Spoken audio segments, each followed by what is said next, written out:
வணக்கம். ஜூன் 9ஆம் தேதி இன்னைக்கான முதல் பதிவு. பங்குச்சந்தையில் நடந்த சில விஷயங்களை விரைவாக பார்க்கலாம். முக்கியமான தகவல், நான் செபி ரெஜிஸ்டர்ட் அட்வைசர் கிடையாது. நம்ம சேனல்லேருந்து எப்போதுமே ஸ்டாக் ரெக்கமெண்டேஷன்ஸ் கிடையாது. யூடியூப் சேனல் மட்டும் இல்லைங்க, மற்ற சோஷியல் மீடியா பிளாட்ஃபார்மான இன்ஸ்டாகிராம், வாட்ஸ்அப், டெலிகிராம்லேருந்து கூட நம்ம ஸ்டாக் ரெக்கமெண்டேஷன்ஸ் வழங்குவதில்லை. மேலும் பணத்தை வாங்கிட்டு எந்த சேவையும் வழங்குவது இல்லை. பல போலியான குரூப் இயங்கிட்டு இருக்கு. தயவு செய்து ஜாகிரதையாக இருங்க. இந்த வீடியோவில் காட்டக்கூடிய அனைத்து கம்பெனிகளும் வெறும் இன்ஃபர்மேஷனல் பர்பஸ்க்காக மட்டுமே முதலீடு செய்யுங்கன்னு சொல்கிற வீடியோ கிடையாது. எந்த ஒரு முதலீட்லையும் ரிஸ்க் இருக்கும். ரிஸ்க் புரியாமல் இன்வெஸ்ட் செய்யாதீங்க. ரிஸ்க் புரியலைன்னா தயவு செய்து இன்வெஸ்ட்மெண்ட்டை தவிர்த்துருங்க. நம்ம ருபி டிரைவர் சேனலை ஆதரிக்கிற அனைத்து நல்ல உள்ளங்களுக்கும் நன்றி.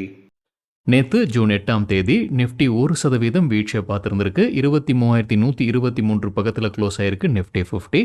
ஃபாரின் இன்ஸ்டிடியூஷன் இன்வெஸ்டர்ஸ் 8,800 கோடி ரூபாய்க்கு வாங்கி இருந்திருக்கிறாங்க. 14,400 கோடி ரூபாய்க்கு விற்பனை செய்திருந்திருக்கிறாங்க. நெட் செல்லர்ஸாக தொடர்றாங்க 5,600 கோடி ரூபாய்க்கு. டொமஸ்டிக் இன்ஸ்டிடியூஷனல் இன்வெஸ்டர்ஸ் 16,700 கோடி ரூபாய்க்கு வாங்கியிருந்திருக்கிறாங்க. 11,500 கோடி ரூபாய்க்கு விற்பனை செய்திருந்திருக்கிறாங்க. நெட் பையர்ஸாக தொடர்றாங்க 5,200 கோடி ரூபாய்க்கு. மத்திய அரசு சப்சிடைஸ்ட் எல்பிஜி சிலிண்டர்ஸுடைய எண்ணிக்கையை குறைச்சிருக்கிறாங்க. பிஎம் உஜ்வலா திட்டத்தின் கீழே வரக்கூடிய சப்சிடைஸ்ட் எல்பிஜி சிலிண்டர்ஸ், இது டொமஸ்டிக் ஹவுஸ் ஹோல்ட்ஸுங்க, 9 இருந்தது, இப்போ 4 குறைச்சிருக்கிறாங்கன்னு என்டிடிவியில் தகவல் கொடுத்துருக்குறாங்க. ஒரு சிலிண்டருக்கு இந்த ஓஎம்சி நிறுவனங்கள் எவ்வளோ நஷ்டத்தில் இருக்கிறாங்கன்னா, ஒரு சிலிண்டருக்கு 700 ரூபாய் நஷ்டத்தில் இருப்பதாக அந்த செய்தியில் சொல்லியிருக்கிறாங்க. இப்போது எல்பிஜி சிலிண்டர், சப்சிடைஸ்ட் எல்பிஜி சிலிண்டர்ஸுடைய எண்ணிக்கையை குறைச்சிருக்கிறாங்க. வீட்டிற்கு 9 இருந்தது, 4 குறைச்சிருக்கிறாங்க.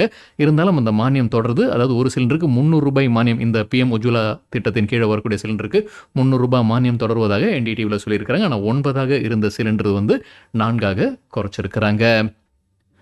பெட்ரோலியம் மற்றும் நேச்சுரல் கேஸ் மினிஸ்டர் தட்டுப்பாடு எதுவும் இல்லைன்னு மறுபடியும் வலியுறுத்தியிருக்கிறாரு. இது ஃபியூவல் தட்டுப்பாடு இருக்கா, பெட்ரோல் டீசல் தட்டுப்பாடு இல்லைன்னு மறுபடியும் வலியுறுத்தி இருக்கிறாரு.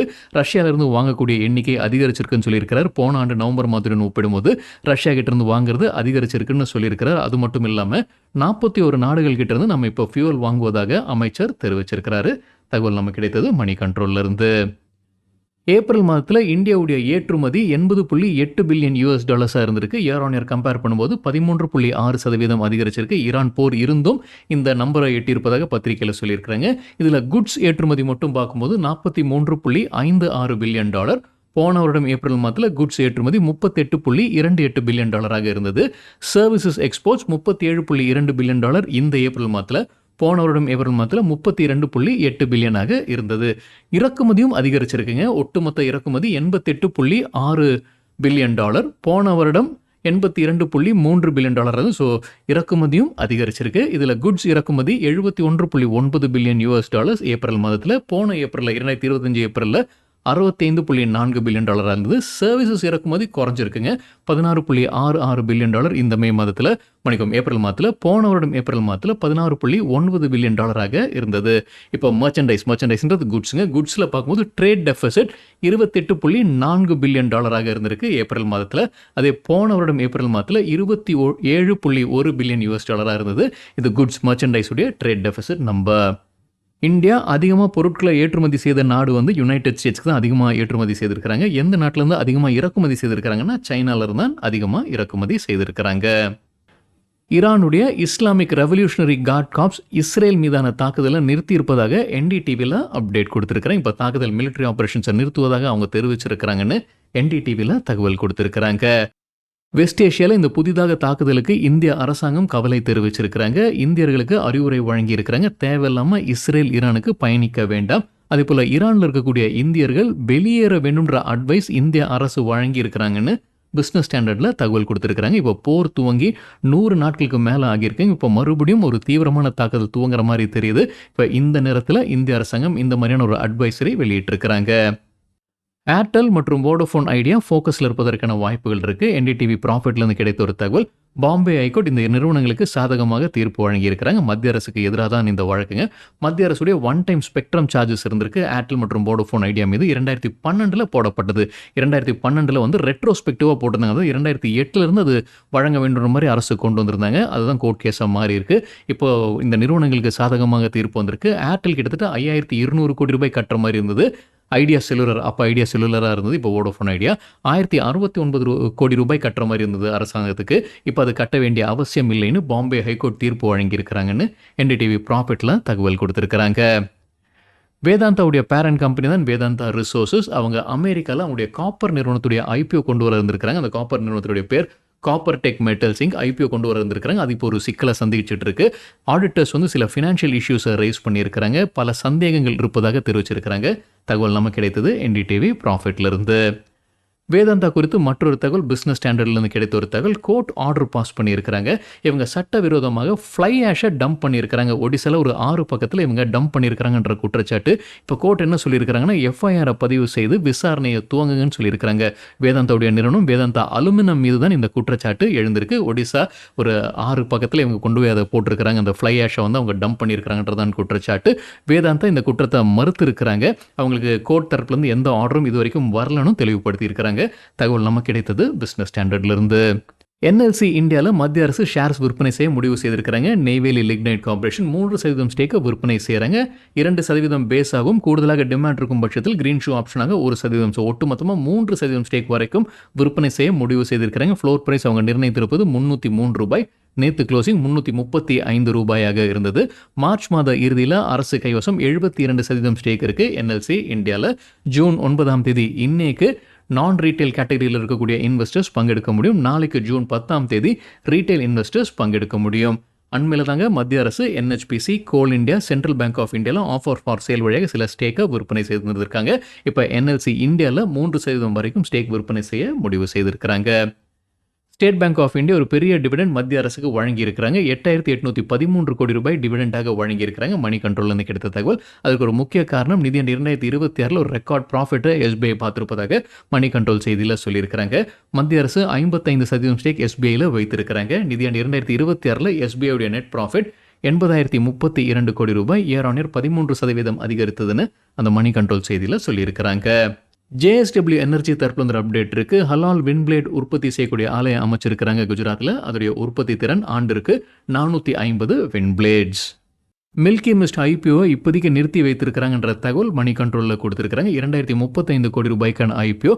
இப்போ சூழ்நிலை சரியில்லை, மார்க்கெட்டுடைய சூழ்நிலை சரியில்லாத காரணத்தில் அவங்க ஹோல்ட் பண்ணுறாங்கன்றதான் சொல்லப்படுதுங்க. அக்டோபர் மாதம் வரைக்கும் அவங்களுக்கு கால அவகாசம் இருக்குது ஐபிஓ கொண்டு வருவதற்கு. அதுக்குள்ளார கொண்டு வந்துருவாங்கன்ற எதிர்பார்ப்பு இருக்குது. இப்போதைக்கு நிறுத்தி வைத்திருக்கிறாங்க மில்கி மிஸ்ட்ன்ற தகவல் பத்திரிகையில் வெளியாகி இருக்கு. டாடா மியூச்சுவல் ஃபண்ட் அவங்களுடைய கோல்டு இடிஎஃப்ல முதலீடு செய்கிறதுல புது கட்டுப்பாடுகளை கொண்டு வந்திருக்கிறாங்க. நம்ம முன்னவே செய்தி பார்த்துருந்தோங்க. ஐசிஐசிஐ ப்ரூடென்ஷியல் ஏஎம்சி மற்றும் ஹெச்டிஎஃப்சி ஏஎம்சி இந்த மாதிரியான நடவடிக்கை எடுத்திருந்தாங்க. இப்போ டாடா மியூச்சுவல் ஃபண்டும் அதே போல் இப்போதைக்கு அது தற்காலிகம் தான். கோல்டு இடிஎஃப்ல முதலீடு செய்கிறதுல கட்டுப்பாடு. அது ₹25 கோடி மேலே முதலீடு செய்யும்போது செய்ய முடியாது. இப்போ அதுக்கு தடை விதிச்சிருக்கிறாங்க. இதே போன்ற கட்டுப்பாடுகளை ஆக்சிஸ் மியூச்சுவல் ஃபண்டும் நிப்பான் இந்தியா மியூச்சுவல் ஃபண்டும் கொண்டு வந்திருக்கிறாங்கன்றது குறிப்பிடத்தக்கது. தகவல் நமக்கு கிடைத்தது என்டிடிவி ப்ராஃபிட்ல இருந்து. டிசிஎஸ் தரப்புல ஒரு அப்டேட் இருக்கு. $multi-million ப்ராஜெக்ட் கிடைச்சிருக்கு. கனடா லைஃப் கிட்ட இருந்து கிடைத்த கான்ட்ராக்ட் எவ்வளவு நாட்களுக்குன்றது கம்பெனியை தெளிவுபடுத்தல. டிசிஎஸ் தரப்புல மற்றொரு அப்டேட் இருக்கு. அவங்க ஒரு புது டெடிகேட்டட் பிசினஸ் யூனிட்டை துவங்குறாங்க. ஆர்டிஃபிஷியல் இன்டெலிஜென்ஸ்க்கானது. Artificial intelligence native global capability centre அப்படின்ற பேரில் புது டெடிகேட்டட் பிசினஸ் யூனிட்டை துவங்கி இருக்கிறாங்க டிசிஎஸ். இந்திய ரூபாயின் மதிப்பு $க்கு நிகராக நேற்று 56 பைசா ரெட்ல க்ளோஸ் ஆயிருக்கு. 95.74 லெவலில் க்ளோஸ் ஆயிருக்கு. இந்திய ரூபாயின் மதிப்பு $க்கு நிகராக. இண்டிகோ ஏர்லைன்ஸ் குறித்து மணி கண்ட்ரோல்லேருந்து கிடைத்த ஒரு தகவல். நிதியாண்டு 2030க்குள்ளார 550 விமானங்கள் இருக்க வேண்டும்ன்ற இலக்கு வைத்திருக்கிறாங்க. அது சேவையில் இருக்க வேண்டும்ன்று. அதே போல் 200 மில்லியன் பேசஞ்சர்ஸ் அவங்க டார்கெட் வைத்திருக்கிறாங்க 2030க்குள்ளார. இப்போ 2026 எவ்வளோ இருந்ததுன்னா 123 மில்லியன் பேசஞ்சர்ஸ்க்கு சர்வீசஸ் வழங்கி இருக்கிறாங்க. அதே நேரத்தில் 441 விமானங்கள் இருந்திருக்கு. அது 550 மாற்ற வேண்டும். பேசஞ்சர்ஸுடைய எண்ணிக்கை 200 மில்லியனாக உயர்த்த வேண்டும்ன்ற இலக்கு வைத்திருக்கிறாங்க நிதியாண்டு 2030க்குள்ளார. வர்த்தாஸ் குறித்து மணி கண்ட்ரோல்லேருந்து கிடைத்த ஒரு தகவல். பிரபல இன்வெஸ்டர் சங்கர் சர்மா ஷேர்ஸ் விற்பனை செய்திருக்கிறார் வர்த்தாஸ் நிறுவனத்தில். வர்த்தாஸ்ன்றது அட்வர்டைசிங் மற்றும் டிஜிட்டல் மீடியா கம்பெனியாக இருக்கிறாங்க. 0.7% ஸ்டேக்கை சங்கர் சர்மா விற்பனை செய்திருக்கிறாரு. 5.57 லட்சம் ஈக்விட்டி ஷேர்ஸ், $2.05 கோடி ஷேர்ஸை விற்பனை செய்திருக்கிறாரு. முத்தூட் ஃபினான்ஸ் போன்ற ஸ்டாக்ஸ் நேற்று வீழ்ச்சியை பார்த்துருக்குங்க. கிட்டத்தட்ட 6% வரைக்கும் Muthoot finance, IIFL finance, Manappuram finance வீழ்ச்சியை பார்த்துருக்கு. மணி கண்ட்ரோல் அதற்கு கொடுத்துருக்கிற காரணம் என்னென்னா கோல்டுடைய விலை கீழே போயிட்டு இருக்குங்க. ஸோ அது ஒரு முக்கிய காரணமாக சொல்லப்படுது இந்த மாதிரியான ஸ்டாக்ஸ் நேற்று வீழ்ச்சியை பார்த்ததற்கு. ஹிந்துஸ்தான் ஏரோநாட்டிக்ஸ் நேற்று இன்ட்ராடேல நல்லா பெர்ஃபார்ம் பண்ணியிருந்ததுன்னு மணி கண்ட்ரோலில் தகவல் கொடுத்துருக்காங்க. ஒரு அப்டேட் என்னன்னா, அவங்க ஒரு புது டெலிவரி டைம் லைனை கொண்டு வராங்க. ஹிந்துஸ்தான் ஏரோநாட்டிக்ஸ் லிமிடெட் தேஜஸ் ஜெட்ஸை வந்து அவங்க டெலிவரி பண்ணுறாங்க இந்தியன் ஏர்ஃபோர்ஸ்க்கு. அதற்கு புது டெலிவரி டைம் லைனை அவங்க கொண்டு வந்திருப்பதாக சொல்லப்படுது. அதிகாரப்பூர்வ அறிவிப்பு இருக்கான்றது தெரியலிங்க. அதுவும் டைம் லைன் என்னன்றது தெரியல. ஆனால் இது தாமதமாக ஓடிக்கிட்டு இருந்த ஒரு ப்ராஜெக்ட் இது. ஏன்னா அவங்களுக்கு இன்ஜின்ஸ் வந்து GE ஏரோஸ்பேஸ் கிட்ட இருந்து வர வேண்டியிருந்தது. அங்கேயே தாமதம் இருந்தது. ஸோ அந்த ப்ராஜெக்டே தாமதமாக தான் போயிட்டு இருந்தது. இப்போ புது டெலிவரி டைம் லைனை ஹிந்துஸ்தான் ஏரோநாட்டிக்ஸ் கொண்டு வராங்க. இந்த தேஜஸ் ஏர்கிராஃப்ட் இந்தியன் ஏர்ஃபோர்ஸ்க்கு டெலிவரி பண்ணுறது. அது இந்த ஆண்டு இறுதிக்குள்ளே 18லேருந்து 24 ஏர்கிராஃப்ட் அவங்க டெலிவரி பண்ணுவாங்கன்ற எதிர்பார்ப்புன்னு மணி கண்ட்ரோலில் தகவல் கொடுத்துருக்காங்க. RVNL தரப்புல வந்து ஒரு அப்டேட் இருக்கு. சவுத் ஈஸ்ட் சென்ட்ரல் ரயில்வே கிட்ட இருந்து ஒரு கான்ட்ராக்ட் கிடைச்சிருக்கு. அதோடைய மதிப்பு 221 கோடி ரூபாய்.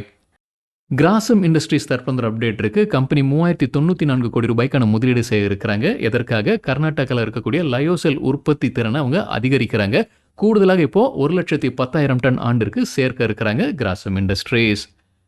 சீகாலுடைய மேனேஜ்மெண்ட் CNBC TV18க்கு பேட்டி கொடுத்துருக்காங்க. அதுலேருந்து கிடைத்த ஒரு தகவல், நிதியாண்டு 2027க்கு அவங்க கொடுத்துருக்கக்கூடிய ரெவென்யூ இலக்கு 15% வளர்ச்சி இருக்க வேண்டும்ன்ற இலக்கு வைத்திருக்கிறாங்க.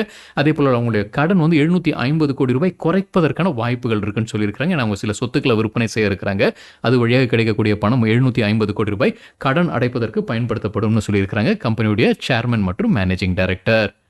டைனகான் சிஸ்டம்ஸ்க்கு சென்ட்ரல் பேங்க் ஆஃப் இந்தியா கிட்ட இருந்து ஒரு கான்ட்ராக்ட் கிடைச்சிருக்கு. அதோடைய மதிப்பு 126 கோடி ரூபாய். ஸ்டவ் கிராஃப்டுடைய மேனேஜ்மெண்ட் CNBC TV18க்கு பேட்டி கொடுத்துருக்காங்க. இண்டக்ஷன் ஸ்டவ் குறித்து பேசியிருக்கிறாங்க. இண்டக்ஷன் ஸ்டவ்வுடைய சேல்ஸ் அதிகரிக்கும்ன்ற எதிர்பார்ப்புன்னு சொல்லியிருக்கிறாங்க. 2027 26 என்ன நம்பர்ஸ் இருந்ததோ அதை காட்டிலும் 2 மடங்கு அதிகரிப்பதற்கான வாய்ப்புகள் இருப்பதாக தெரிவிச்சிருக்காங்க. இப்போ இண்டக்ஷன் ஸ்டவ் எவ்வளோ கான்ட்ரிபியூட் பண்ணுறாங்க ரெவென்யூலன்னு பார்க்கும்போது 15%. இது நிதியாண்டு 2026 27 அது 2 மடங்கு ஆகிறதுக்கான வாய்ப்புகள் இருக்குன்னு மேனேஜிங் டைரக்டர் தெரிவிச்சிருக்கிறாரு. CNBC TV18 பேட்டி கொடுத்துருக்காரு. தெரிந்த காரணங்கள் தாங்க. LPG தட்டுப்பாடு இருக்குமா இருக்காதான்ற ஒரு கேள்வி இருந்துகிட்டே இருந்தது. இப்போ LPG சிலிண்டருடைய விலையும் அதிகரிச்சுக்கிட்டு இருக்கு. அதனால இந்த இண்டக்ஷன் ஸ்டவ் சேல்ஸ் தான் அதிகரிக்கும்ன்ற எதிர்பார்ப்பு மேனேஜிங் டைரக்டரும் அதுதான் உறுதி செய்திருக்கிறாரு. லூப்பின் தரப்பு அப்டேட் இருக்கு. ஸ்பானிஷ் நிறுவனமான லேபரேட்டரிஸ் ERN உடன் ஒரு பார்ட்னர்ஷிப்பில் வராங்க. ஸ்பெயினில் அவங்களுடைய ஒரு மருந்து அறிமுகம் செய்கிறாங்க. ஆஸ்மா சிகிச்சைக்கு பயன்படுத்தக்கூடிய மருந்துன்னு சொல்லியிருக்கிறாங்க லூப்பின். US ஈரான் போர் துவங்கி இப்போ 100 நாட்களுக்கு மேலே ஆயிடுச்சுங்க. கடந்த 100 நாட்களில் 50% வரைக்கும் வீழ்ச்சி பெற்ற ஸ்டாக்ஸுடைய ஒரு பட்டியல் எக்கனாமிக் டைம்ஸில் கொடுத்துருக்காங்க. போர் காரணமாகத்தான் இந்த ஸ்டாக்ஸ் எல்லாம் விழுந்திருக்கு அப்படின்றது சொல்ல முடியாதுங்க. அது நேரடியாக மறைமுகமாக தொடர்பு இருந்திருக்கலாம், இல்லைனா வேறு ஏதாவது காரணங்களாக கூட இருந்திருக்கலாம். ஆனால் கடந்த 100 நாட்களில் 50% வரைக்கும் வீழ்ச்சி பெற்ற சில ஸ்டாக்ஸுடைய பெயர்கள் எக்கனாமிக் டைம்ஸில் கொடுத்துருக்காங்க. ஏக்லின் நெக்ஸஸ் 50% வீழ்ச்சியாக பார்த்துருந்துருக்கு. வேக்ஃபிட் இனோவேஷன்ஸ் 38%, IDBI பேங்க் 37% விழுந்தது. Wonder Electricals 33%, NIIT learning systems 32%, Rajesh exports 31%, Ashok Leyland 31%, Fino Payments Bank 31% விழுந்திருக்கு. சன்டெக் ரியாலிட்டி 30% விழுந்தது. டாடா மோட்டார்ஸ் 30% வீழ்ச்சியாக பார்த்துருக்கு. கெய்னர்ஸ் வித் ஹை வால்யூம் பட்டியலை விரைவாக பார்க்கலாம். இது நேற்றுக்கான டேட்டா. CCL ப்ராடக்ட்ஸ் 9% அதிகரித்தது. Caplin Point Laboratories 4%, Zydus Wellness 4%, சிஞ்சின் International 4%, Balrampur Chini Mills 4%, Max Health Care 3%, Physics Wallah 3%, Fortis Health Care 2% அதிகரித்தது. லூசர்ஸ் வித் ஹை வால்யூம் பட்டியலில் பாம்பே பர்மா 3% வீழ்ச்சி, ஏஜிஸ் ஓபாக் டெர்மினல் 3%, JSW இன்ஃப்ரா 4%, சாம்பல் ஃபர்டிலைசர்ஸ் 4% வீழ்ச்சி, urban company 4%, கிராவிட்டா India 5%, Gujarat mineral development corporation 7% விழுந்தது. சரிங்க, இதுதான் சில விஷயங்கள் என்னுடைய பார்வைக்கு எட்டியது. நன்றி, வணக்கம்.